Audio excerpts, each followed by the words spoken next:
Welcome to the Slop Temple. We pray this video helps.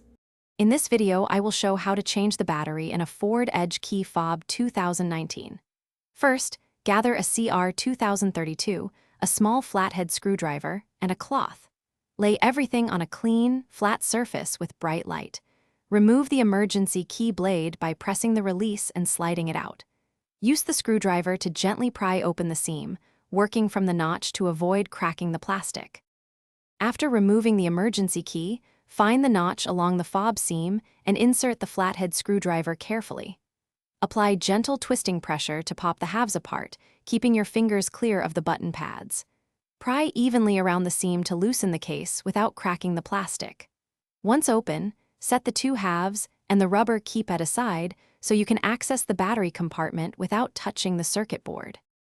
If this guide is helping you, please subscribe and hit like so I can keep making helpful videos. Quick recommendation: the Oala water bottle is leak-proof, easy to carry, and perfect for staying hydrated during small repairs. It even fits most cup holders so you won't spill while prying open a fob. Check the description for the product link and other deals, then relax with a sip. Now let's get back to the video. With the fob open, observe the battery orientation so you can match it with the new CR 2032.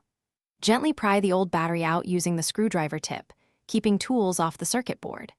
Insert the new CR 2032 into the clip with the correct side up and press until it seats firmly and makes contact.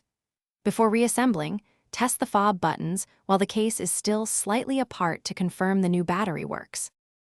Thanks for watching. Consider subscribing if we helped you.